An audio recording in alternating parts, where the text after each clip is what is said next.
Bayu adalah seorang pemuda berusia 22 tahun yang dikenal pendiam dan sederhana. Setiap malam Jumat, dia rutin menghadiri pengajian di sebuah masjid kecil di desa tempat tinggalnya. Pengajian ini sudah menjadi rutinitas yang tak terlewatkan bagi Bayu sejak 3 tahun lalu. Kehadirannya bukan hanya untuk mendapatkan pengetahuan agama, tetapi juga sebagai bentuk mencari ketenangan dari segala hiruk-pikuk kehidupan sehari-harinya. Setiap kali selesai pengajian, Bayu merasa hatinya damai. Suasana masjid yang sepi, jauh dari keramaian kota, serta angin malam yang berhembus pelan membuat perjalanan pulangnya terasa begitu nyaman. Seperti malam itu, setelah pengajian selesai, Bayu mengobrol sebentar dengan Ustadz yang memimpin pengajian, Ustadz Abdul, seorang pria bijaksana yang selalu memberikan nasihat menyejukkan. Bayu, jangan lupa terus perkuat keimananmu, ya. Di luar sana, banyak godaan yang bisa membuat kita tersesat, pesan Ustadz Abdul setiap kali sebelum Bayu pamit. Bayu tersenyum dan mengangguk. Insya Allah, Ustadz. Terima kasih atas nasihatnya. Namun, ada sesuatu yang berbeda pada malam itu. Ketika Bayu melangkah keluar dari masjid dan mulai menyusuri jalan setapak menuju rumahnya, perasaannya sedikit tak nyaman. Udara terasa lebih dingin dari biasanya, dan angin malam berhembus dengan suara melengking, seolah ada yang berbisik pelan di telinganya. Tetapi Bayu mengabaikan perasaan itu. Dia berpikir itu hanya karena kelelahan setelah seharian beraktivitas.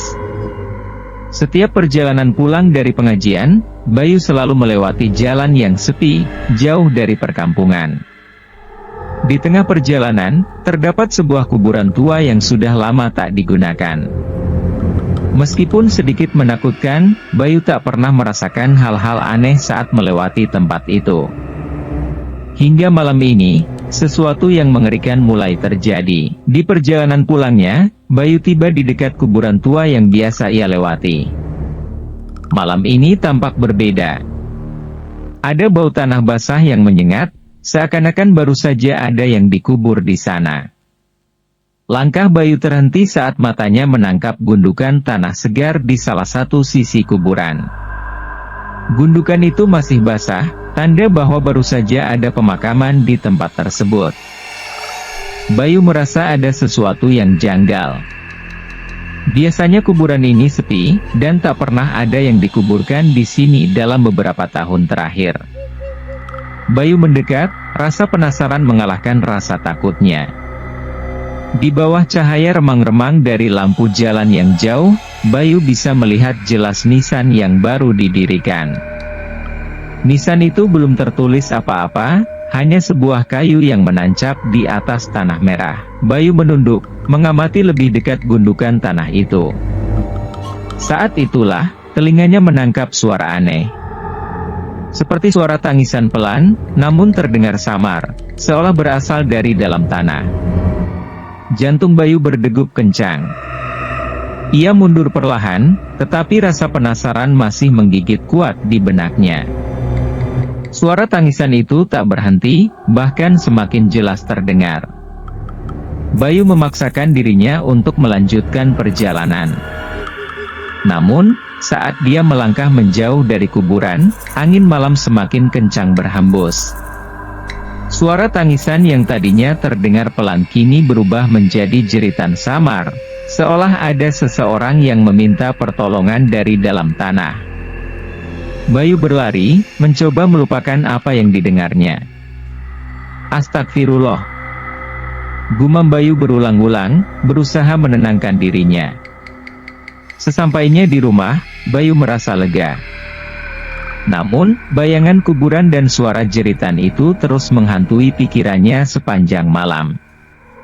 Ia berusaha untuk tidur, tetapi suara itu terus terngiang-ngiang di telinganya. Keesokan harinya, desa Bayu diguncang kabar mengerikan.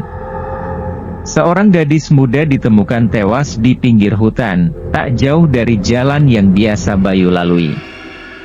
Gadis itu adalah warga desa tetangga, seorang wanita bernama Sari. Kabar kematian Sari begitu mengejutkan. Yang lebih mengerikan, Sari diduga menjadi korban pemerkosaan sebelum akhirnya dibunuh dengan cara yang kejam. Bayu tertegun saat mendengar kabar ini dari tetangganya, Pak Darto. Gadis malang itu. Siapa yang tega melakukan perbuatan sekeji itu? Pak Darto menggelengkan kepala dengan wajah penuh duka. Bayu tiba-tiba teringat dengan kuburan baru yang dilihatnya semalam. Apakah Sari yang dikuburkan di sana? Suara tangisan yang ia dengar malam itu, mungkinkah berasal dari arwah Sari yang meminta pertolongan? Pikiran Bayu semakin dipenuhi oleh hal-hal aneh. Ia merasa seolah-olah ada sesuatu yang tak kasat mata sedang memanggilnya. Malam harinya, Bayu tak bisa tidur lagi. Pikirannya kembali kepada kuburan dan suara jeritan yang ia dengar. Bayu memutuskan untuk mencari tahu lebih lanjut tentang kematian Sari, berharap ini semua hanya kebetulan belaka. Namun, semakin Bayu mencari informasi, semakin jelas baginya bahwa kematian Sari penuh dengan kejanggalan. Orang-orang di desanya percaya bahwa arwah Sari belum tenang, karena pelaku pemerkosaan dan pembunuhan tersebut masih berkeliaran bebas. Kita kembali di masa Sari masih hidup. Sari adalah seorang gadis sederhana.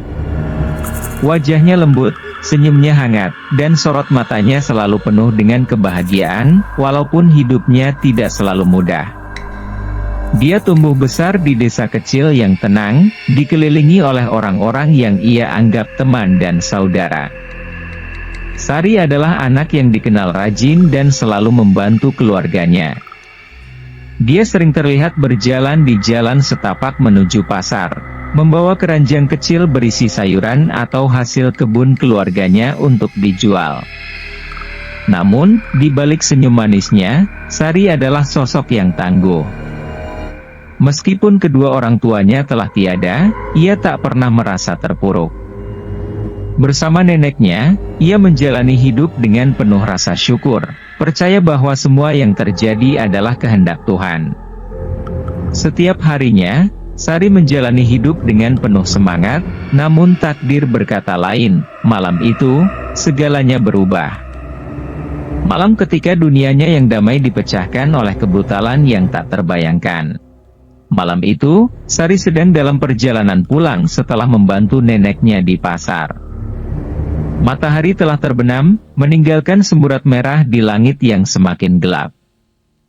Jalan setapak yang biasanya ia lewati tampak lebih sepi dari biasanya, hanya ditemani suara angin dan sesekali cicit burung malam. Namun, Sari tidak merasa khawatir. Dia sudah sangat familiar dengan jalan ini, sudah puluhan kali melewatinya, dan tak pernah ada kejadian yang membuatnya takut.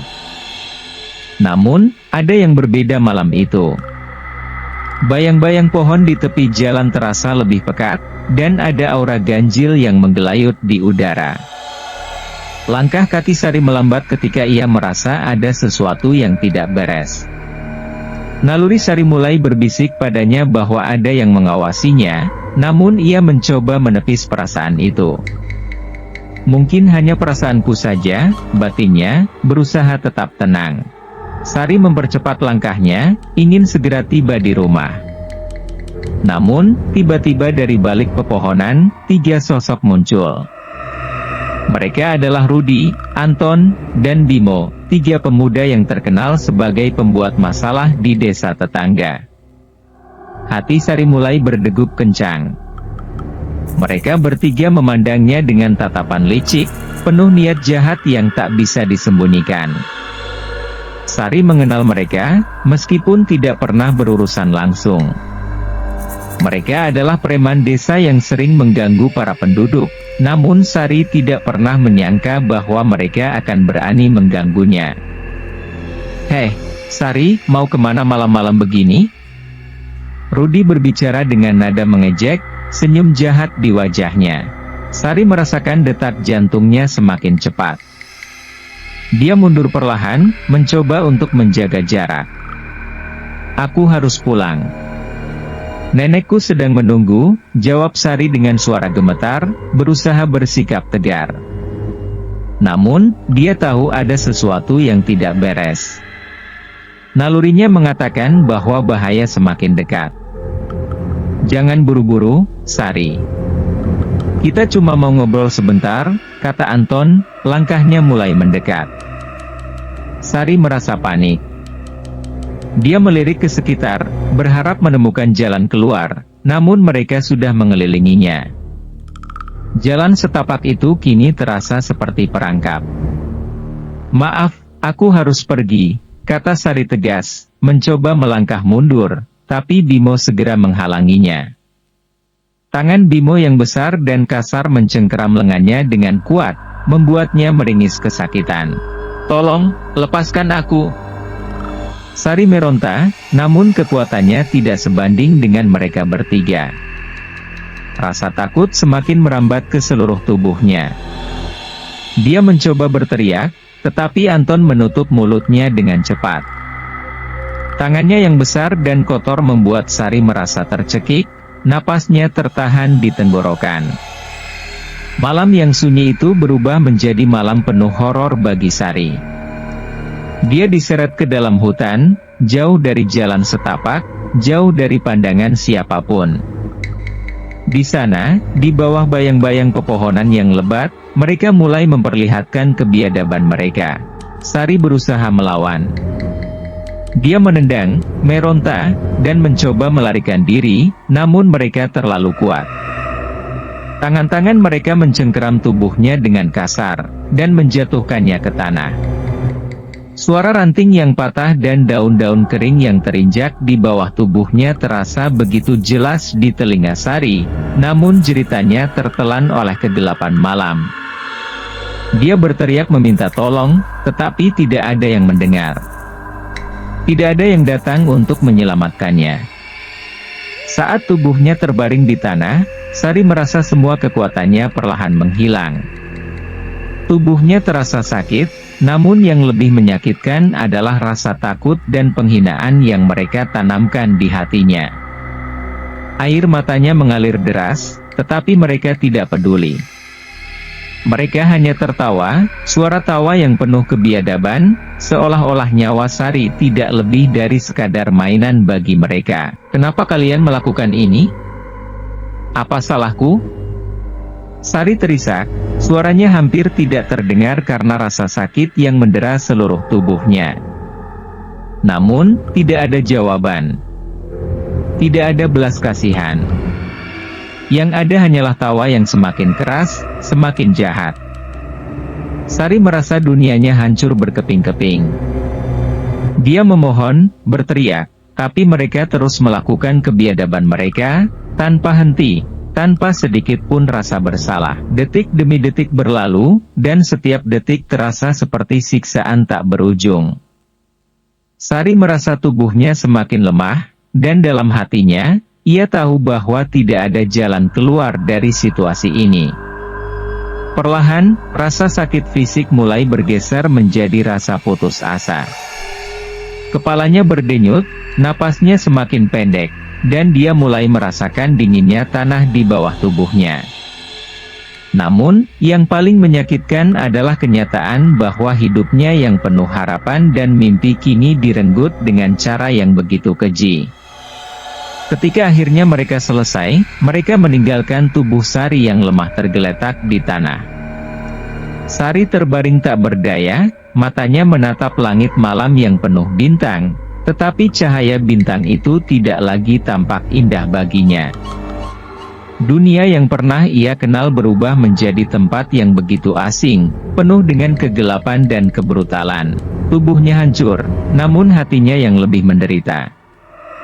Dia tahu hidupnya tidak akan pernah sama lagi, bahkan jika ia bertahan. Tapi ketika Anton, Rudi, dan Bimo bersiap meninggalkannya di tengah hutan, sesuatu yang lebih mengerikan terjadi. Sari berusaha berteriak meminta pertolongan.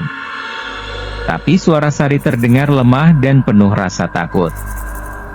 Namun, mereka bertiga hanya menatapnya sejenak, lalu saling berpandangan dengan tatapan yang tak bisa dibaca. Anton mendekat ke tubuh Sari yang tergeletak lemah, wajahnya masih dipenuhi tawa sinis. "Maaf, Sari. Tapi kau tidak bisa pulang," bisiknya dingin di telinga Sari. Kata-kata itu menghantam Sari seperti pukulan terakhir yang menghancurkan seluruh harapannya. Tubuhnya yang sudah remuk terasa semakin dingin, sementara rasa takutnya semakin menggerogoti sisa-sisa ketenangan yang ia miliki. Dalam sekejap, mereka menyeret tubuh Sari ke tepi jurang kecil yang ada di pinggir hutan. Tubuhnya yang lemah tidak mampu lagi melawan. Kaki dan tangannya terasa lumpuh, hanya bisa mengikuti apa yang mereka lakukan. Dia merasakan batu-batu tajam dan ranting-ranting hutan menyakiti kulitnya, namun rasa sakit itu terasa samar dibandingkan dengan kegelapan yang kini memenuhi hatinya. Dengan satu dorongan kuat, mereka melemparkan tubuh Sari ke dalam jurang. Sari jatuh menghantam bebatuan dan tanah yang keras di bawahnya. Rasa sakit yang luar biasa menjalar ke seluruh tubuhnya, namun dia terlalu lemah untuk berteriak. Tubuhnya terbujur kaku, mata terpejam, dan hanya suara desah nafas yang hampir tak terdengar yang menandakan ia masih hidup. Dalam kegelapan malam itu, Sari terbaring sendirian di dasar jurang.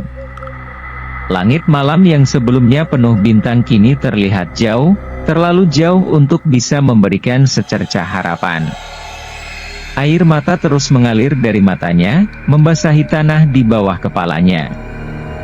Rasa sakit, keputusasaan, dan kengerian bercampur menjadi satu, memenuhi setiap inci tubuh dan pikirannya. Di saat-saat terakhirnya, Sari memikirkan neneknya. Wanita tua yang selalu merawat dan membesarkan dia dengan penuh kasih sayang. Sari berharap bisa bertemu dengan neneknya untuk yang terakhir kalinya, untuk meminta maaf karena tak bisa kembali ke rumah seperti yang dia janjikan. Namun, dia tahu bahwa itu tak mungkin. Dia hanya bisa berharap, dengan seluruh sisa tenaga yang ada di tubuhnya, bahwa neneknya tidak akan mengetahui betapa keji kematian cucu kesayangannya. Dan akhirnya, dengan nafas terakhir yang tertahan, Sari menutup matanya untuk selamanya. Di tengah dinginnya malam dan sepinya hutan, tubuh Sari yang hancur terbaring dalam keheningan, meninggalkan dunia yang telah mengkhianatinya dengan cara paling kejam. Namun, jiwanya tidak akan pernah tenang. Tragedi yang menimpa Sari tidak berakhir di malam itu. Kematian yang tidak adil ini membangkitkan amarah yang begitu mendalam di dalam dirinya. Amarah yang tak bisa dihapus oleh waktu, oleh bumi, ataupun oleh surga. Sebuah janji terbentuk dalam kegelapan itu, janji untuk kembali dan menuntut keadilan yang tak pernah ia dapatkan di kehidupan fana. Sari tidak akan pergi dengan tenang, bukan sampai mereka yang telah menghancurkan hidupnya menerima balasan yang setimpal. Kembali ke Bayu yang penasaran tentang kematian Sari. Bayu tidak pernah merasa tenang setelah malam di mana ia melewati makam baru di pemakaman desa. Sejak saat itu, rasa penasaran dan kegelisahan tentang sosok yang dikubur di sana semakin menghantuinya. Setiap kali dia pergi dan pulang dari pengajian, pandangannya selalu tertuju pada makam baru itu, makam seorang gadis yang tidak dikenal, namun meninggalkan kesan mendalam bagi Bayu. Tidak banyak orang yang berbicara tentang kematian Sari. Di desa yang kecil dan terpencil seperti tempat tinggal Bayu, kabar kematian sering cepat tersebar. Namun, anehnya, cerita tentang Sari seolah ditelan oleh keheningan. Orang-orang di desa memilih bungkam, dan setiap kali Bayu mencoba bertanya kepada tetangganya, mereka hanya menundukkan kepala atau menghindari pembicaraan. Ada sesuatu yang salah. Sesuatu yang lebih besar dari sekadar tragedi kematian seorang gadis muda. Malam-malam Bayu kini tak lagi sama. Setiap kali ia menutup mata untuk tidur, bayangan makam itu kembali hadir. Pikiran-pikirannya dipenuhi dengan pertanyaan, siapa sebenarnya gadis itu? Mengapa kematiannya terasa begitu misterius dan diabaikan oleh penduduk desa? Bayu mulai merasa bahwa ada sesuatu yang disembunyikan, sebuah kebenaran yang lebih gelap dari apa yang terlihat di permukaan. Malam berikutnya, saat pulang dari pengajian, Bayu memutuskan untuk tidak langsung pulang.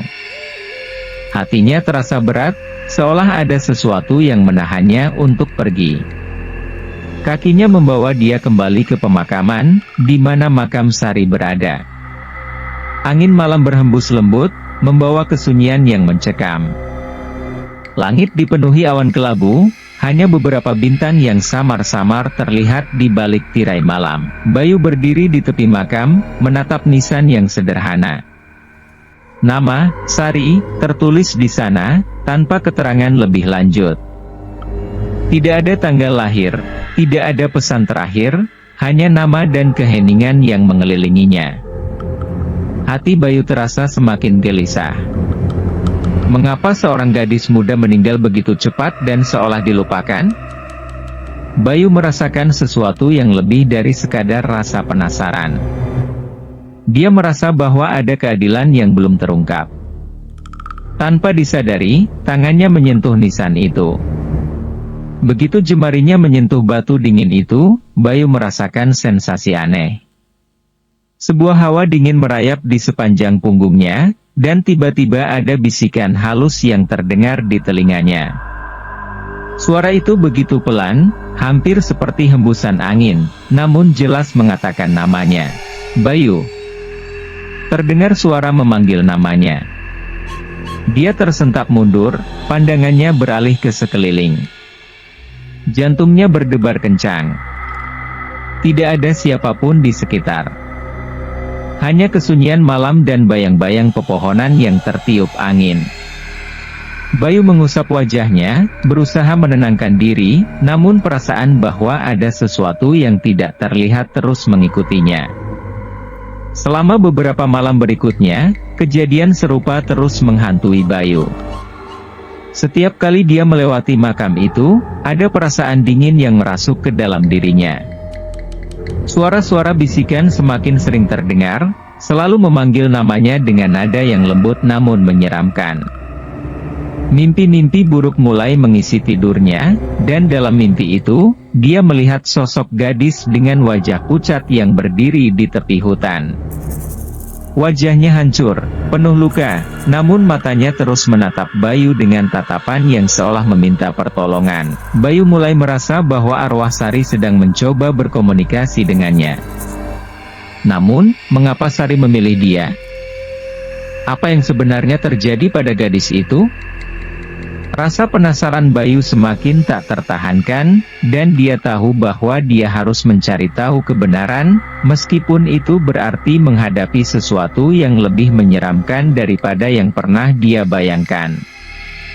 Keesokan harinya, Bayu memberanikan diri untuk bertanya lagi tentang Sari kepada salah seorang penduduk desa yang lebih tua, Pak Darto. Pak Darto adalah seorang lelaki tua yang dikenal bijaksana, dan meskipun Bayu ragu dia akan mendapatkan jawaban yang jelas, hatinya terus mendesak untuk mencari tahu lebih jauh. Ketika Bayu mendekati rumah Pak Darto, suasana di sekitar terasa sunyi. Rumah itu terletak agak jauh dari rumah-rumah lainnya, di tepi desa. Pak Darto sedang duduk di beranda, menghisap rokok daun yang biasa ia buat sendiri. Wajahnya yang keriput tampak muram, namun begitu Bayu menghampiri, dia tersenyum tipis. Pak Darto, saya ingin bertanya tentang sesuatu. Mungkin Bapak bisa bantu, Bayu memulai dengan hati-hati. Pak Darto menatapnya sejenak, seolah sudah tahu apa yang akan ditanyakan oleh Bayu. Ini tentang Sari, ya? Tanya Pak Darto pelan, rokok di tangannya bergetar sedikit sebelum dia meletakkannya di asbak tua. Bayu terkejut, namun dia mengangguk. Pak Darto menghela napas panjang, matanya menerawang jauh. Sari, kasihan gadis itu. Dia tidak pantas menerima nasib seperti itu. Tapi kau harus tahu, Bayu, ada beberapa hal yang lebih baik tidak dibicarakan terlalu banyak. Ini untuk keselamatan semua orang. Bayu merasakan perasaan aneh di dadanya. Tapi Pak, saya merasa ada yang salah. Setiap malam saya bermimpi tentang dia, dan setiap kali saya melewati makamnya, saya merasa seolah dia ingin mengatakan sesuatu. Pak Darto menatap Bayu tajam, ekspresi di wajahnya berubah serius. Arwahnya belum tenang, Bayu. Dia meninggal dengan cara yang tidak manusiawi. Tapi orang-orang di sini lebih memilih untuk diam. Mereka takut akan apa yang bisa terjadi kalau kebenaran diungkapkan. Kau harus hati-hati, anak muda. Ini bukan sekadar cerita. Bayu merasa bulu kuduknya meremang. Jadi, benar ada yang tidak beres? Apa yang sebenarnya terjadi pada Sari? Pak Darto memandang Bayu dalam-dalam, seolah sedang menimbang-nimbang apakah dia harus menceritakan semuanya atau tidak. Akhirnya, setelah jeda yang cukup lama, dia mulai berbicara, suaranya rendah namun terdengar penuh beban. Sari adalah gadis baik, tak ada yang meragukan itu. Tapi hidupnya berakhir dengan cara yang tragis. Malam itu, ada sekelompok pemuda yang tidak punya hati, yang menyerangnya di tengah hutan. Mereka tidak hanya merampas kehormatannya, tetapi juga mengambil nyawanya. Orang-orang di sini tahu siapa pelakunya, tapi mereka memilih untuk diam. Mereka takut pada kekuatan dan pengaruh keluarga para pelaku. Bayu merasa dadanya sesak mendengar penjelasan itu. Rasa marah dan sedih bercampur jadi satu. Kenapa tidak ada yang berani berbicara? Ini tidak adil. Sari pantas mendapatkan keadilan. Pak Darto menggelengkan kepala dengan sedih. Dunia ini tidak selalu adil, Bayu. Terkadang, orang-orang lebih memilih untuk menjaga jarak daripada terlibat dalam masalah yang bisa membawa bencana bagi mereka. Tapi arwah Sari, seperti yang kau rasakan, tidak akan pernah tenang sampai pelaku-pelaku itu mendapat balasan. Dan sepertinya, kau yang dipilih untuk membantu arwahnya menemukan kedamaian. Bayu terdiam. Kata-kata Pak Darto berputar di kepalanya. Kini, ia menyadari bahwa rasa penasaran dan mimpi-mimpi buruk yang menghantuinya selama ini bukanlah kebetulan. Sari, meskipun telah tiada, membutuhkan bantuan. Dan entah bagaimana, dia telah memilih Bayu sebagai penghubung antara dunia ini dan dunia yang tak kasat mata. Dengan beban baru yang kini ditanggungnya, Bayu pulang malam itu dengan pikiran yang terus berputar. Apa yang harus ia lakukan? Bagaimana ia bisa mengungkapkan kebenaran yang disembunyikan begitu rapat oleh ketakutan dan rasa bersalah orang-orang di desa? Namun satu hal yang pasti, Bayu tidak bisa lagi diam. Malam itu, Bayu tidur dengan pikiran yang penuh dengan pertanyaan. Setiap kata Pak Darto bergaung di dalam benaknya, mengingatkan dia akan tanggung jawab yang kini terasa berat. Dia tahu bahwa Sari tidak hanya meninggalkan dunia ini dengan cara yang tragis, tetapi juga dengan sebuah pesan yang mendesak untuk diungkapkan. Dalam keheningan malam, Bayu tertidur dengan harapan bahwa mungkin, hanya mungkin, Sari bisa membantunya mengungkapkan kebenaran itu.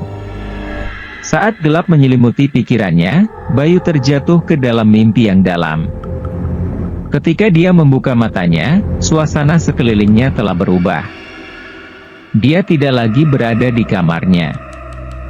Bayu berdiri di tengah hutan yang gelap dan lebat, cahaya bulan menembus celah-celah pepohonan, memberikan sedikit kehangatan di antara dinginnya malam. Suara angin berdesir lembut di telinga, seolah menyambut kedatangan seseorang. Dari kejauhan, Bayu melihat sosok yang dikenalnya. Wajah Sari terlihat samar-samar, dibalut cahaya biru yang berkilauan.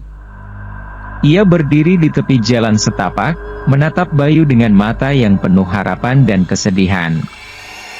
Bayu merasakan hatinya berdegup kencang, antara rasa takut dan keinginan untuk mendekat. "Sari," panggilnya, suaranya bergetar. Saat dia melangkah lebih dekat, bayangan Sari semakin jelas, tetapi ada sesuatu yang berbeda. Wajahnya tampak terluka, penuh dengan tanda-tanda kesakitan yang membuat hati Bayu hancur. Sari mengangguk perlahan, dan Bayu bisa melihat air mata mengalir di pipinya. "Bayu, terima kasih sudah datang. Aku butuh bantuanmu." "Saya di sini untuk membantu, Sari. Apa yang bisa saya lakukan?" Bayu bertanya, mencoba menenangkan diri meskipun kegelisahan terus menggerogotinya. "Ikuti aku," kata Sari, mengulurkan tangannya. Bayu merasakan kehangatan dari sentuhannya meskipun dia tahu bahwa ini hanyalah ilusi dari mimpinya. Dia mengambil langkah mengikuti Sari, yang mulai berjalan lebih dalam ke hutan. Mereka melewati pohon-pohon tinggi yang seolah menutup jalan di sekitar mereka. Suasana menjadi semakin mencekam, dan Bayu mulai merasakan ketakutan yang mendalam. Dia tahu bahwa malam itu adalah malam yang penuh kenangan pahit bagi Sari, dan dia bersiap untuk melihat kebenaran yang ingin disampaikan. Akhirnya, mereka sampai di tempat yang terbuka di dalam hutan. Di sana, Bayu melihat suasana yang mengerikan. Bulan bersinar terang, tetapi bukan untuk menerangi keindahan. Ia menerangi tragedi yang mengoyak hati. Di hadapannya, Bayu melihat adegan mengerikan yang membuat darahnya membeku. 3 pemuda, Rudi, Anton, dan Bimo, berdiri di sekitar Sari. Bayu terdiam, tidak bisa berbuat apa-apa. Dia merasa seolah terperangkap dalam waktu. Di hadapannya, Sari terbaring di tanah, wajahnya penuh dengan ketakutan. Bayu ingin berteriak, tetapi suaranya tidak keluar. Dia hanya bisa menyaksikan. "Jangan, tolong. Lepaskan aku," suara Sari bergema di telinganya, penuh dengan kepanikan. Bayu ingin berlari ke arahnya, tetapi tubuhnya tidak bergerak. Seolah ada dinding tak terlihat yang menghalanginya untuk menyelamatkan Sari. Sari mencoba melawan, tetapi Rudi memegang tangannya dengan kuat. "Kau tidak bisa melawan kami, Sari. Kita hanya ingin bersenang-senang," katanya dengan tawa jahat. Suara itu membuat Bayu merasa sangat marah, darahnya mendidih. Ia ingin menghentikan apa yang sedang terjadi, tetapi semua itu hanya terlihat seperti mimpi buruk yang tidak bisa diubah. Anton dan Bimo menghampiri, menertawakan perjuangan Sari. Bayu melihat ketidakberdayaan yang mencekam di wajah Sari. Dia berteriak dalam hati, meminta agar semua ini berhenti. Namun, suara hatinya tidak didengar. "Jangan! Tolong, hentikan ini," teriak Sari, tetapi semua teriakan itu ditelan oleh hutan malam. Rudi dan teman-temannya tidak mengindahkan permohonannya. Mereka hanya tertawa, mengekang kekuatan Sari dengan cengkeraman mereka. Saat Sari terjatuh ke tanah, air mata mengalir di pipinya. Bayu merasakan hatinya remuk. Dia ingin memeluk Sari, memberinya perlindungan yang dia butuhkan, tetapi dia tidak bisa. Dia hanya bisa menyaksikan saat semua kengerian itu berlangsung. Sari mulai mengingat kembali semua kenangan indahnya, saat-saat dia bermain bersama teman-temannya, saat dia tertawa dengan neneknya. Namun, kenangan itu segera disingkirkan oleh kegelapan yang merenggut hidupnya. "Aku tidak pantas mendapatkan ini," gumam Sari dalam kebisuan yang penuh dengan air mata. "Aku hanya ingin hidup, ingin membuat nenekku bangga." Bayu merasakan sebuah rasa sakit yang menyengat di dadanya. Dia ingin berteriak, tetapi tidak ada suara yang keluar. Semua yang dia lakukan hanya menyaksikan penderitaan yang tidak bisa dia bantu. Dia merasa putus asa, merasa tidak berdaya, dan tidak ada yang bisa dia lakukan untuk menghentikannya. Kembali, Sari berjuang melawan, tetapi Rudi dan teman-temannya semakin keras menyerangnya. Saat itu, dalam kepanikan dan keputusasaannya, Sari terjatuh ke dalam jurang keputusasaan. "Tolong, jangan biarkan ini terjadi," teriaknya, suaranya pecah di antara desiran angin malam. Saat tubuhnya terjatuh ke tanah, Bayu merasakan sebuah guncangan di dalam jiwanya. Dia melihat semua harapan Sari seolah terhempas ke dalam kegelapan. Bayu merasa ada sesuatu yang menyala dalam dirinya, sebuah semangat untuk melawan, meskipun hanya dalam bentuk mimpi. Dia tidak bisa membiarkan Sari pergi tanpa keadilan. "Ini tidak akan berakhir seperti ini," teriak Bayu, walaupun dia tahu suaranya tidak dapat didengar. Namun, dalam hati, dia berjanji untuk melawan dan mengungkap kebenaran di dunia nyata. Dengan satu gerakan, Sari berbalik dan menatap Bayu. "Bantu aku, Bayu. Kau adalah harapanku. Kau yang bisa membuat mereka membayar atas semua ini," katanya, suaranya penuh dengan keputusasaan dan harapan. Bayu merasa aliran emosi yang kuat, terisi oleh semangat untuk tidak menyerah. "Ya, Sari. Aku akan membantumu. Aku berjanji akan mencari keadilan untukmu. Kau tidak akan sendirian lagi." Bayu menjawab, dan pada saat itu, semua kegelapan di sekelilingnya seolah sirna.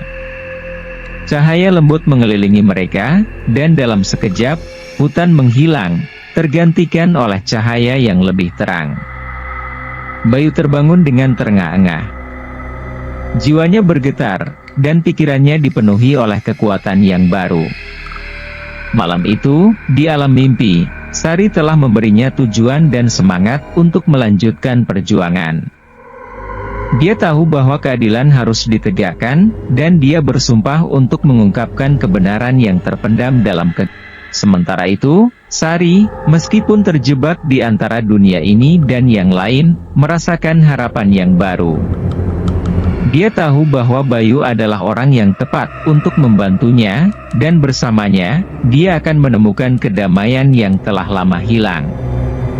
Meskipun semua penderitaan itu akan menjadi bagian dari mereka, mereka akan bersatu untuk mengubah kegelapan menjadi cahaya yang menerangi jalan menuju keadilan. Bayu bangun pagi itu dengan napas yang berat, tubuhnya berkeringat dingin, dan jantungnya berdebar kencang. Mimpi itu bukan hanya sekadar mimpi, itu adalah pesan. Sari telah membawanya melihat kengerian yang ia alami pada malam terakhir hidupnya, malam di mana ia diperkosa dan dibunuh dengan kejam oleh 3 pemuda tak berhati. Bayu tahu bahwa ini bukan sekadar pengalaman bawah sadar. Arwah Sari tidak akan pernah tenang sampai keadilan ditegakkan. Sejak malam itu, teror mulai menghantui para pelaku. Sari, meskipun tubuhnya telah terkubur di bawah tanah yang dingin, arwahnya bangkit dengan dendam yang membara. Dia tidak akan membiarkan Rudi, Anton, dan Bimo hidup tenang. Bayu, sebagai saksi dan penerima pesan dari arwah Sari, mengetahui bahwa ini adalah awal dari hukuman bagi ketiga pria itu. Ketidakadilan yang dilakukan kepada Sari akan dituntut melalui mimpi buruk, teror, dan kegelapan yang mereka ciptakan sendiri. Rudi adalah pemimpin dari 3 pelaku. Ia adalah sosok yang paling keras, kasar, dan tanpa ampun ketika melakukan tindakan biadab itu. Setelah kejadian tersebut, Rudi merasa tak terganggu. Dia menganggap hidupnya aman karena pengaruh keluarganya yang kuat. Namun, semua itu berubah beberapa hari setelah Bayu menerima mimpi dari Sari. Malam pertama teror datang tanpa peringatan. Rudi pulang larut malam dari pesta di desa sebelah, tubuhnya dipenuhi bau alkohol. Di rumahnya yang sepi, hanya ada suara angin yang menembus jendela kayu tua. Ia merebahkan tubuhnya di tempat tidur, berharap bisa tidur dengan nyenyak seperti biasanya. Tapi malam itu berbeda. Begitu ia menutup mata, kesunyian mulai berubah menjadi sesuatu yang aneh. Kamar Rudi tiba-tiba terasa lebih dingin. Ia terbangun dengan perasaan bahwa ada yang mengawasinya. Matanya terpejam lagi, mencoba mengabaikan rasa takut yang aneh. Namun, suara pelan terdengar dari sudut kamar. "Rudi." Suaranya lirih, seperti hembusan angin di antara pepohonan. Rudi membuka matanya, tubuhnya kaku mendengar suara itu. Jantungnya berdetak lebih kencang, keringat dingin mengalir di dahinya. Perlahan ia menoleh, tapi tak ada siapapun di sana. Hanya kegelapan yang menyelimuti sudut kamar. Tiba-tiba, pintu lemari di sudut kamar terbuka perlahan, mengeluarkan derit keras yang menggema di dalam ruangan. Rudi duduk, matanya tertuju pada pintu yang terbuka, mencoba menenangkan dirinya. "Siapa di sana?" teriaknya dengan suara serak, mencoba mengatasi rasa takut yang mulai menggerogoti keberaniannya. Tidak ada jawaban. Namun, dari kegelapan di dalam lemari, muncul sosok samar. Wajah pucat seorang perempuan dengan mata yang kosong menatap lurus ke arahnya. Wajah itu adalah wajah Sari. Rudi merasa darahnya membeku. Tubuhnya tak bisa bergerak, seolah-olah berat seperti batu. Sosok Sari perlahan berjalan mendekat, langkahnya tak terdengar, tapi kehadirannya begitu nyata. "Kenapa kau lakukan ini padaku, Rudi?" Suara Sari terdengar lagi, kali ini lebih jelas, lebih tajam. Suara yang berasal dari alam kematian, penuh dengan kebencian dan kesedihan. Rudi mencoba berteriak, tapi suaranya tertahan di tenggorokan. Sari berdiri di ujung tempat tidur, matanya menatap tajam, dipenuhi dengan dendam. Tangan pucatnya terulur, dan tiba-tiba, cengkeraman dingin meremas leher Rudi. Ia merasa seolah-olah seluruh hidupnya dihisap keluar, napasnya terputus-putus, dan bayangan Sari semakin dekat. Sari tidak berbicara lagi, tapi tatapannya mengatakan segalanya. Ini adalah balasan untuk malam ketika Rudi dan dua temannya merampas segalanya dari Sari. Rudi berguling-guling di tempat tidur, berusaha melepaskan diri, tapi tubuh Sari melayang di atasnya. Semakin mendekat, wajahnya berubah menjadi mengerikan, penuh luka, darah, dan kegelapan. Dalam kepanikan yang tak terkontrol, Rudi melompat dari tempat tidur dan berlari keluar dari kamar, napasnya tersengal-sengal. Ia berteriak, tapi suaranya hanya menggema di rumahnya yang kosong. Tidak ada yang mendengar, tidak ada yang bisa menyelamatkannya dari arwah yang haus akan keadilan.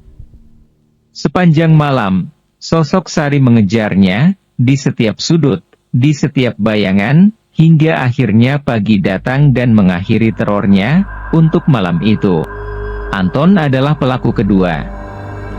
Jika Rudi adalah otak di balik kejahatan itu, Anton adalah tangan kanan yang tidak pernah berpikir dua kali untuk mengikuti perintah.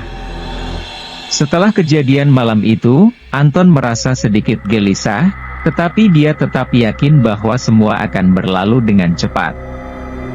Namun, Sari punya rencana lain. Teror untuk Anton datang dengan cara yang berbeda. Sari tahu bahwa Anton takut pada kegelapan, sesuatu yang jarang diketahui orang lain. Anton selalu tidur dengan lampu menyala, merasa nyaman dengan cahaya yang menyingkirkan bayangan dari pandangannya. Tapi pada malam itu, ketika Anton pulang dari pekerjaannya, listrik di rumahnya tiba-tiba mati. "Ah, sial," umpat Anton, meraba-raba di kegelapan untuk mencari lilin. Tidak biasanya listrik padam di desa ini. Dia menggerutu sambil berjalan di lorong rumahnya yang sempit. Tiba-tiba, terdengar langkah kaki yang aneh di belakangnya. "Siapa di sana?" teriak Anton, mencoba untuk tetap tenang. Tidak ada jawaban, tapi langkah itu semakin mendekat. Anton meraih senter di meja, tapi saat dia menyalakannya, lampu hanya berkedip sesaat sebelum padam lagi. langkah-langkah kaki itu terdengar lebih dekat, lebih cepat. Napas Anton semakin cepat, dadanya terasa sesak. Ia berlari ke arah dapur, berharap menemukan lebih banyak lilin di sana. Namun, di tengah lorong, langkah-langkah kaki itu berhenti. Anton berhenti, berdiri di tempatnya dengan rasa takut yang semakin dalam. Dia memutar tubuhnya perlahan, matanya menyipit di kegelapan, mencoba melihat apa yang berada di sana. Tiba-tiba, sesuatu menyentuh punggungnya. Ia terlonjak, berputar, dan di depannya berdiri sosok yang selama ini menghantui pikirannya, Sari. Wajah Sari tampak lebih mengerikan daripada sebelumnya, dengan luka yang terbuka di seluruh tubuhnya, dan matanya menatap tajam penuh kebencian. "Anton," bisiknya, suaranya rendah dan dingin seperti angin malam. "Aku di sini untukmu." Anton berteriak keras, berlari sekuat tenaga menuju pintu depan, tetapi pintu itu terkunci rapat, seolah ada kekuatan yang tak terlihat menahannya. Di setiap langkah, Sari semakin mendekat, bayangannya menyelimuti seluruh rumah, menenggelamkan Anton dalam ketakutan. Setiap dinding tampak memantulkan sosok Sari, dan suara langkah-langkah kakinya menggema di seluruh ruangan, membuat Anton seolah terperangkap dalam mimpi buruk yang tak berujung. "Jangan lari, Anton. Kau harus membayar." Suara Sari semakin dekat, seolah membisikkan kengerian di setiap sudut ruangan. Anton berteriak lagi, kali ini dengan panik. Dia mulai memukul pintu, dinding, apapun yang bisa disentuhnya, tetapi tidak ada yang bisa membebaskannya dari kegelapan yang semakin menelan. Saat Sari mendekat, tangan pucatnya mengulurkan cengkeraman maut, memegang bahu Anton, dan menariknya masuk ke dalam kegelapan. Anton jatuh berlutut, napasnya tersengal, dan di depan matanya hanya ada kegelapan yang terus melahapnya. Ia merasa seolah-olah tenggelam dalam kehampaan, sementara bayangan Sari terus mengitarinya, tidak memberinya kesempatan untuk lari atau melawan. Teror yang ia alami malam itu begitu kuat, hingga pada akhirnya Anton kehilangan kesadarannya. Saat ia terbangun keesokan harinya, tubuhnya gemetar hebat, jiwanya terguncang oleh mimpi buruk yang terasa begitu nyata. Bimo. Dia adalah pelaku yang ketiga. Bimo selalu menjadi yang paling pengecut di antara tiga pelaku. Meski tubuhnya lebih besar dibanding Rudi dan Anton, jiwanya kecil dan mudah dilanda rasa takut. Ketika Sari dibawa paksa ke tempat sunyi malam itu, Bimo adalah orang yang awalnya ragu-ragu. Namun, ketakutan yang menahan dirinya bukanlah belas kasihan, melainkan rasa takut tertangkap. Dia melakukan kejahatan itu bukan karena ia benar-benar mau, tapi karena dia takut jika menolak, dia akan dikejar dan diancam oleh Rudi. Meski demikian, kesalahan tetap berada di pundaknya, dan dosa itu menunggunya, siap menghantuinya. Setelah kejadian tragis tersebut, Bimo berusaha menjalani hidup seperti biasa. Dia yakin bahwa tidak akan ada yang tahu apa yang telah mereka lakukan. Tapi setelah mendengar kabar bahwa Rudi dan Anton mengalami hal-hal aneh, ketakutan mulai merayapi Bimo. Dia tak bisa tidur nyenyak, perasaan bersalah dan paranoia semakin menguasai dirinya. Meskipun dia mencoba menyangkal semua yang didengar, firasat bahwa sesuatu yang buruk akan terjadi padanya mulai tumbuh. Malam itu, Bimo baru saja pulang dari pekerjaannya di sebuah bengkel di pinggiran desa. Cuaca sangat dingin, dan Bimo berjalan cepat menuju rumahnya yang kecil dan sederhana. Saat dia masuk ke dalam, kegelapan langsung menyambutnya. Lampu yang biasa menerangi rumah tiba-tiba mati. "Sial," umpatnya sambil mencari korek api di meja, tangannya bergetar sedikit. Dia menyalakan lilin dan cahayanya yang lemah menyebar di ruangan sempit itu. Ada perasaan aneh yang menggelayuti dirinya, seolah-olah ada sesuatu yang salah, tapi dia tidak tahu apa. Bimo berdiri di depan cermin besar di ruang tamu, cermin yang diwarisi dari keluarganya. Ia sering mematut diri di depan cermin itu setiap pagi, merapikan rambut dan memastikan penampilannya terlihat baik. Tapi malam itu, cermin itu memantulkan sesuatu yang berbeda. Wajah Bimo terlihat pucat, dan di balik bayangannya, tampak sesuatu yang membuat hatinya berdegup kencang. Ada bayangan di sana, di belakangnya, sebuah sosok yang hampir tak terlihat namun menakutkan. Dengan cepat Bimo membalikkan badannya, memandang ke belakang. Tapi tidak ada apa-apa di sana. Hanya ruangan yang sepi dan sunyi. Jantungnya berdetak keras. Apa aku hanya berhalusinasi, pikirnya sambil mengusap wajah. Dia menatap cermin lagi. Bayangannya tetap sama, pucat dan lelah. Namun, seiring detik berlalu, cermin itu mulai berubah. Bayangan di belakangnya kembali muncul, kali ini lebih jelas. Bayangan itu adalah seorang perempuan. Bimo terbelalak. Dia mundur beberapa langkah, tapi cermin itu seolah mengikatnya di tempat. Perempuan itu perlahan muncul lebih jelas, wajahnya, tubuhnya, dan tatapannya yang kosong dan menyeramkan. Itu adalah Sari. Wajah yang dulu cantik itu kini rusak, penuh dengan luka yang membekas dari kengerian malam yang merenggut hidupnya. Matanya kosong, namun dipenuhi dengan kebencian yang mendalam. Ia menatap langsung ke dalam mata Bimo melalui cermin. "Bimo," bisik suara lembut namun penuh dendam dari mulut Sari. Bibirnya yang pecah tersenyum dingin. Bimo merasakan bulu kuduknya meremang. Dia ingin lari, tapi kakinya seolah tertanam di lantai. Cermin itu menarik perhatiannya dengan kekuatan yang tak terlihat. "Kenapa kau melakukan ini padaku?" Suara Sari terdengar lagi, lebih keras kali ini. Bimo menggelengkan kepala, bibirnya bergetar. "Bukan aku. Aku tidak berniat melakukannya," teriaknya, mencoba menangkis rasa bersalah yang menghancurkan jiwanya. Namun Sari tidak peduli. Sosoknya semakin jelas di cermin, dan seolah-olah dia mulai keluar dari dalam cermin. Tangannya yang pucat, kurus, dan berdarah mulai meraih ke depan. Bimo merasakan udara di sekitar semakin berat, napasnya tertahan. Tangannya yang dingin mulai menyentuh leher Bimo melalui pantulan di cermin.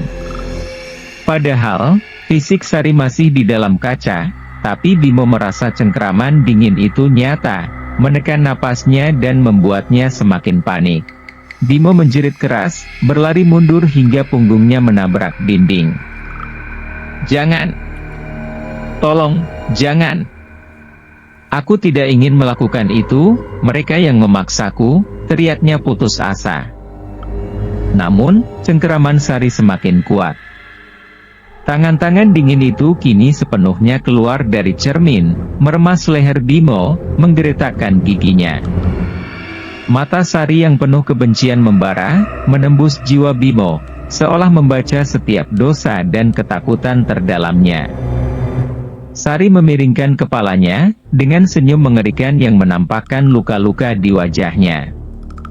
"Kau adalah bagian dari mereka, Bimo. Kau tak bisa lari," suaranya seperti desiran angin dingin, tajam dan menusuk. Bimo merasakan kepanikan yang tak tertahankan.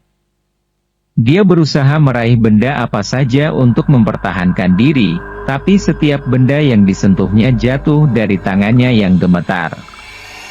Cermin itu sekarang bergetar hebat, suara kaca bergerak membuat ketakutan Bimo semakin membuncah. Tiba-tiba, cermin itu pecah berkeping-keping, namun anehnya, pecahannya tetap menggantung di udara, memantulkan bayangan Sari dari segala sudut.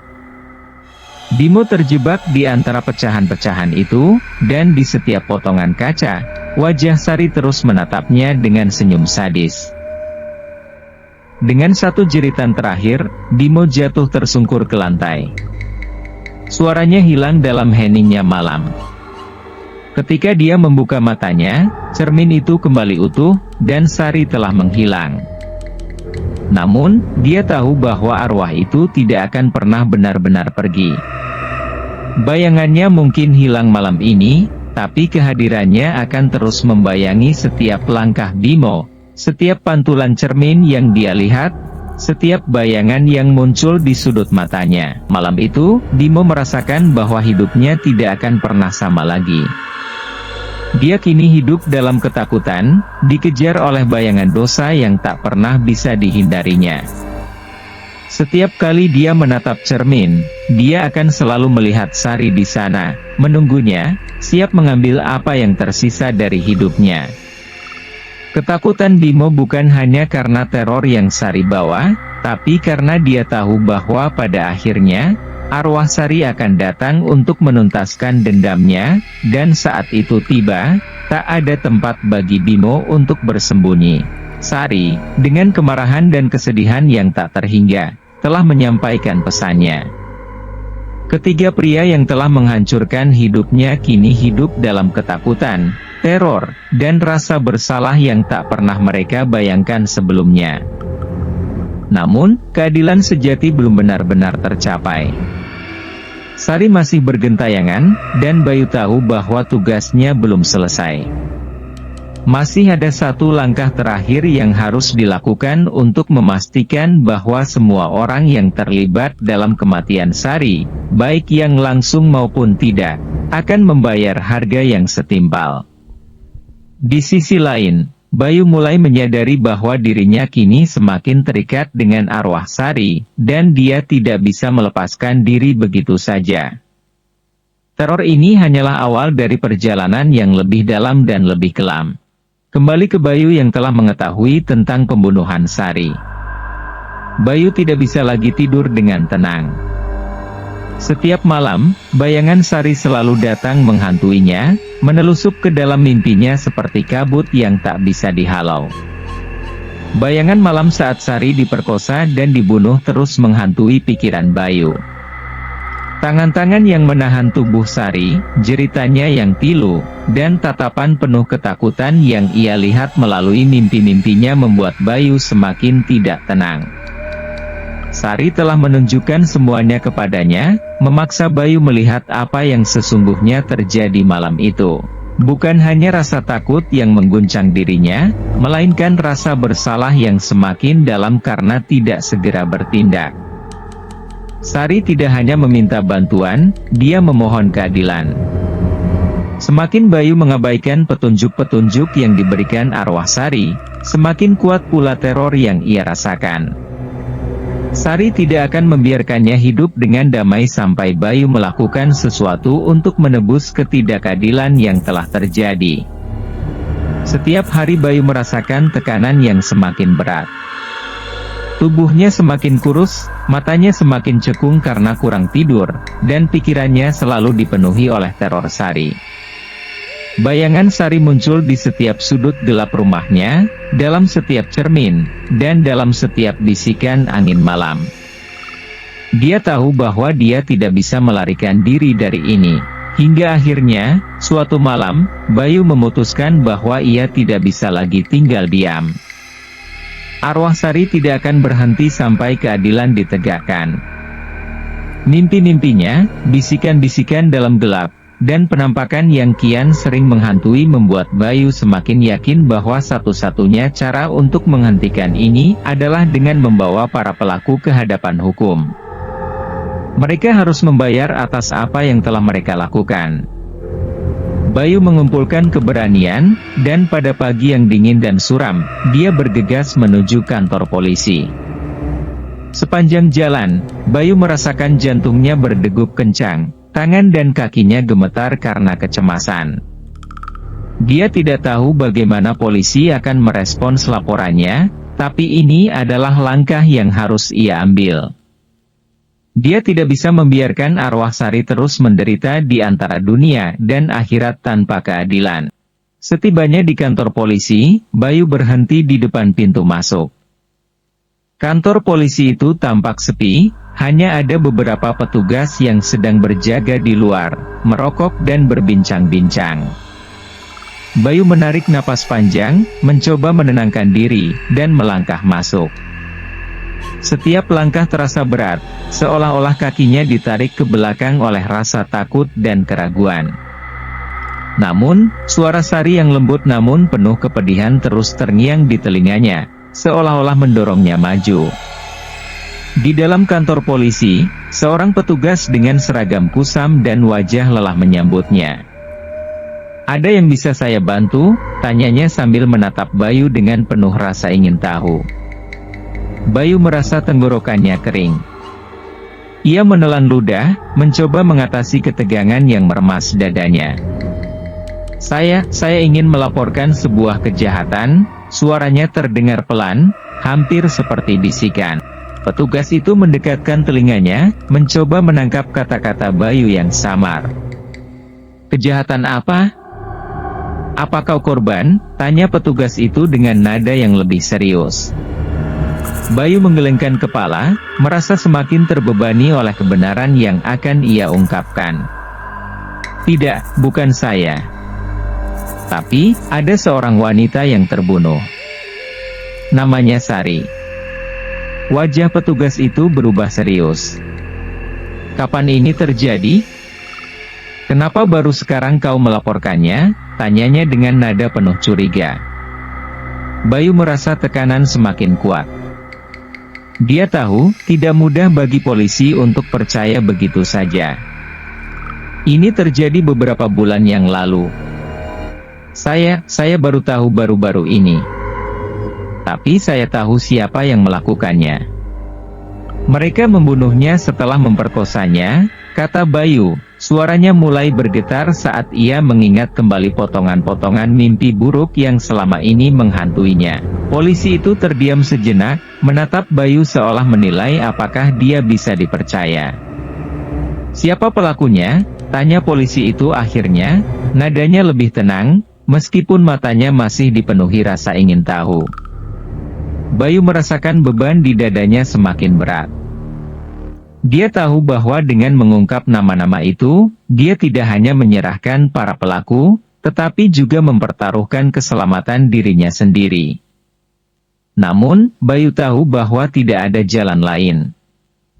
Dia harus melaporkan mereka. "Rudi, Anton, dan Bimo," ucap Bayu dengan tegas, meskipun ada getaran di suaranya. "Mereka bertiga yang melakukannya." Polisi itu terdiam sejenak, lalu mencatat nama-nama tersebut di buku catatannya. "Baik, Nak. Kami akan menyelidikinya. Tapi kami butuh lebih banyak bukti. Apakah kau tahu di mana kejadian ini berlangsung?" Bayu mengangguk. Penyelidikan dimulai. Polisi, dibantu dengan kesaksian Bayu, mulai menggali lebih dalam tentang kejadian tragis tersebut. Bukti-bukti yang selama ini tersembunyi mulai ditemukan, mulai dari lokasi kejadian hingga bukti forensik yang menunjukkan bahwa memang terjadi kekerasan brutal di sana. Para pelaku yang disebutkan Bayu pun satu persatu dipanggil untuk diinterogasi. Rudi, Anton, dan Bimo awalnya menyangkal keras tuduhan tersebut. Mereka berusaha menutupi kebenaran, berpura-pura tidak tahu apa-apa, dan berlagak tak bersalah. Namun, rasa bersalah yang telah lama mereka pendam perlahan-lahan mulai menyeruak ke permukaan. Mereka tidak bisa lagi menghindari bayang-bayang masa lalu yang terus menghantui mereka. Bimo, yang paling lemah di antara mereka, akhirnya tidak sanggup menahan tekanan yang diberikan polisi. Setelah berjam-jam diinterogasi, dia runtuh dan mengaku. Dengan wajah pucat dan air mata yang mengalir, Bimo mengakui segala yang terjadi malam itu, bagaimana mereka bertiga memperkosa Sari, dan bagaimana mereka membunuhnya untuk menyembunyikan kejahatan mereka. Pengakuannya menjadi kunci untuk membuka kasus ini lebih lebar. Setelah Bimo, Anton dan Rudi akhirnya juga tidak bisa lagi menyangkal keterlibatan mereka. Dengan bukti yang semakin kuat dan pengakuan dari salah satu pelaku, tidak ada lagi yang bisa mereka lakukan selain mengakui kesalahan mereka. Hari persidangan tiba, dan desa itu terguncang. Semua orang berbicara tentang kasus yang menghebohkan ini. Warga desa yang selama ini mengenal Rudi, Anton, dan Bimo sebagai pemuda biasa tak menyangka bahwa mereka bisa melakukan kejahatan sekeji itu. Sementara keluarga Sari yang telah lama berduka merasa sedikit lega karena keadilan bagi putri mereka akhirnya mulai ditegakkan. Di ruang sidang yang sunyi, Bayu duduk di barisan belakang, menyaksikan para pelaku yang duduk di kursi terdakwa. Mereka tidak lagi bisa menyembunyikan wajah penuh ketakutan dan penyesalan. Mata mereka kosong, dan tubuh mereka tampak hancur oleh rasa bersalah yang selama ini menghantui mereka. Ketika hakim membacakan putusan akhir, suasana terasa tegang. Ketiga pelaku dinyatakan bersalah atas pemerkosaan dan pembunuhan Sari. Mereka dijatuhi hukuman penjara seumur hidup tanpa kemungkinan pembebasan bersyarat. Para pelaku hanya bisa tertunduk dalam diam, mengetahui bahwa hidup mereka telah berakhir, bukan hanya karena hukuman yang mereka terima, tetapi karena dosa yang tidak akan pernah bisa mereka lupakan. Setelah persidangan selesai, Bayu berjalan keluar dari gedung pengadilan dengan perasaan campur aduk. Di satu sisi, dia merasa sedikit lega karena akhirnya keadilan telah ditegakkan. Namun di sisi lain, bayangan Sari masih terus menghantuinya. Apakah ini cukup untuk membuat Sari beristirahat dengan tenang? Apakah ini sudah cukup untuk menebus rasa bersalahnya karena tidak bertindak lebih cepat? Malam itu, ketika Bayu kembali ke rumahnya, ia kembali merasakan kehadiran Sari. Namun, kali ini berbeda. Tidak ada lagi rasa takut yang menyelimuti suasana. Di sudut kamar, Bayu melihat sosok Sari berdiri, namun wajahnya tidak lagi dipenuhi dengan kebencian dan dendam. Wajah Sari tampak damai, meskipun luka-luka yang ia alami masih tampak jelas. "Terima kasih, Bayu," suara Sari terdengar lembut, nyaris seperti bisikan angin. "Aku sekarang bisa beristirahat. Keadilan sudah ditegakkan. Oke. Tamat. Terima kasih sudah menonton. Jangan lupa subscribe ya, agar saya lebih semangat lagi dalam menyajikan konten-konten tentang cerita horor dan misteri. Wassalamualaikum warahmatullahi wabarakatuh.